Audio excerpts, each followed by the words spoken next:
शंकरा आदिदेव शंकरा तेरे जाप के बिना चले ये सांस किस तरह। मेरा कर्म तू ही जान, क्या बुरा है क्या भला। तेरे रास्ते पे मैं तो आंख मूंद के चला। तेरे नाम की जोत ने सारा लिया तमस मेरा। नमो नमो शंकर भोलेनाथ शंकर जय प्रियो नाम शंभो हे शिवाय। नमो नमो शंकर भोलेनाथ शंकर रुद्रदेव हे महेश्वरा। नमस्कार, मी डॉक्टर सुप्रिया सराटे आपल्या सर्वांचे माझ्या यूट्यूब चॅनलमध्ये स्वागत करते। नैनम छिदन्ति शस्त्राणि नैनम दहति पावकः न चैनम क्लेदपन्हापो न शोषयति मारुतः। ज्याला अग्नी जाळू शकत नाही, पाण्याने ओला होत नाही, वायूमुळे वाळत नाही, शस्त्र कापू शकत नाही, अशी लक्षणे आत्मविद शास्त्रकारांनी आत्म्याबद्दल म्हटले आहे। ज्या विद्वानांनी पाऱ्यावर प्रयोग केले आहेत त्यांना पूर्ण कल्पना आहे की वरील वर्णन पाऱ्यास लागू होते। पाऱ्याचे रूप बदलू शकते परंतु तो नष्ट होत नाही। पाऱ्यास शिवाचे तेज अर्थात वीर्य म्हटले जाते। काही रासायनिक क्रियाद्वारा याचे शिवलिंग तयार केले जाते। त्याचे पूजनाद्वारे सर्व प्रकारच्या इच्छा पूर्ण होतात। पाऱ्यास अनेक नावाने संबोधले जाते। रसेंद्र, पारद, सूतराज, शिवतेज, शिवबीज, शिवरुद्र आणि शंकर। निर्दोष पारा ब्रह्मा, मूर्छित विष्णू व मृत पारा रुद्र रूप आहे। जेव्हा पारा गोळा रूप होतो तेव्हा तो साक्षात सदाशिव स्वरूप असतो। केदारादीन लिंगानी पृथिन्याम यानी कानिचित तानी दृष्टवा तद्तुयत पुष्याम रस दर्शनात। केदार इतके जितके शिवलिंग या भूमीमध्ये आहे त्याच्या दर्शनाने जे पुण्य लाभते ते पारदलिंगाने होते। स्वयंभू ज्योतिर्लिंग अनेक स्थानी आहेत, त्यांच्या दर्शनाने जे पुण्य मिळते त्याच्यापेक्षा अनेक पटीने पारद शिवलिंग पूजनाने फल प्राप्त होते। पारद शिवलिंग पूजनाने अनेक रोगांपासून मुक्ती मिळते। कशाही प्रकारचा दोष, पातक अथवा बाधा पारद शिवलिंग पूजनाने दूर होते। अनेक प्रकारचे यज्ञ, शेकडो गोदान, स्वर्णमुद्रादान, अनेक धार्मिक यात्रा, 12 ज्योतिर्लिंग पूजनाद्वारा अर्चित पुण्य या सर्वांचे फल पारद शिवलिंग निर्माण करून भक्तिपूर्वक पूजनाने प्राप्त होते। रसलिंग महालिंग शिवशक्ती निकेतनम लिंग शिवालयाम प्रोक्तम सिद्धिदम सर्वदेहिनाम। रसलिंग हे महालिंग आहे। हे शिव शक्तीचे प्रतीक आहे। त्याला शिवालयही म्हणतात। हे प्राप्त झाले असता पूर्ण सिद्धी मिळते। रस राज पारदच्या पूजनाने जीवनामध्ये धर्म, अर्थ, काम आणि मोक्ष या 4 प्रकारच्या पुरुषार्थाची प्राप्ती होते। मातीच्या शिवलिंगापेक्षा पत्थराचे, पत्थरापेक्षा धातूचे, धातूपेक्षा बाणलिंग श्रेष्ठ आहे। नर्मदेश्वरापेक्षा ही पारद शिवलिंग श्रेष्ठ आहेत।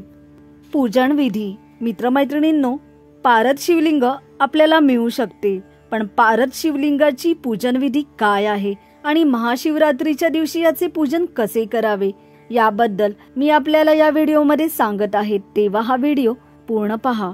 मित्रमैत्रिणींनो, पारद शिवलिंग घरात आग्नेयमुखी अर्थात पूर्व दक्षिण ठिकाणी ठेवावे। पूर्ण श्रद्धापूर्वक आपण शिवपूजन करावे। हे शिववीर्य असल्याने याची प्राणप्रतिष्ठा करण्याची गरज नाही। अघोर मंत्राने फक्त याची अर्चना केली जाते। अघोर मंत्र ओम अघोरेभ्यो अथ घोरेभ्यो घोर घोर तरेभ्यः सर्वेभ्यः सर्व सर्वेभ्यो नमस्ते अस्तु रुद्र रूपेभ्यः। पारद शिवलिंगाची आराधना सोपी आहे। वरील मंत्राने श्री महाशिवरात्रीच्या दिवशी रात्री 11:30 ते 1:30 या कालावधीत आपण मंत्र जप करावे. प्रत्येक मंत्राच्या शेवटी बेलपत्र नक्की व्हावे.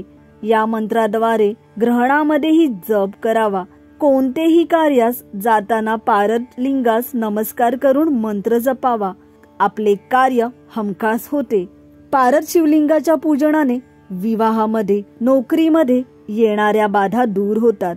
कोर्टामध्ये यश मिळते. निवडणुकीमध्ये विजय प्राप्त होतो. याच्या तीर्थसेवनाने मानसिक तणाव, अस्वस्थता दूर होते. घरामध्ये शांतता, स्थिरता येते. आर्थिक अडचणी दूर होतात. मित्रमैत्रिणींनो, या शिवलिंगाची पूजा स्त्रियांनी केली तरी फळते. फक्त अडचणीच्या दिवसांमध्ये स्पर्शही करू नये. पारद शिवलिंगास सोने, चांदी, पारा आणि काही रासायनिक क्रियाद्वारा तयार केले जाते. पारा बांधणे सोपे कार्य नाही. त्यामुळे त्याची शुद्धता पारखूनच घ्यावी लागते. शुद्ध पाऱ्याचे ज्योतिर्लिंग वर सोन्याचा स्पर्श जरी झाला तरी सोने पांढरे होते आणि काही दिवसांनी मूळ रंग होतो. पारद लिंग तयार करताना त्याच्या रसायनापासून पारद मणी तयार करतात. हा मणी देखील फार चमत्कारी असतो. हा मणी सोमवारी शिवलिंगास स्पर्श करून धारण करावा. बाहेरची बाधा, करणी, असाध्य रोग यापासून मुक्ती मिळते. गळ्यामध्ये धारण केल्याने उच्च रक्तदाब नियंत्रित होतो. मनामध्ये शुद्ध विचारधारा असता या मण्यामुळे तुम्हाला पूर्वसूचनाही मिळतात.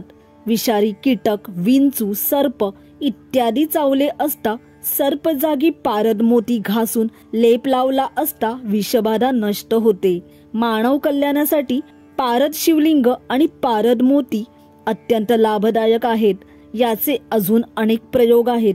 मित्रमैत्रिणींनो, पारद शिवलिंगाची आराधना नक्की करा. नित्य उपासनेमध्ये याला नक्की ठेवा आणि सुख समृद्धी प्राप्ती करा. मित्रमैत्रिणींनो, आपल्याला पारद शिवलिंगाबद्दल आधी माहीत होते का? याबद्दल नक्की कमेंटद्वारे कळवा आणि आपले अनुभव असतील तर नक्की कमेंटद्वारे कळवा, जेणेकरून बाकीच्यांनाही ते ज्ञान अवगत होईल.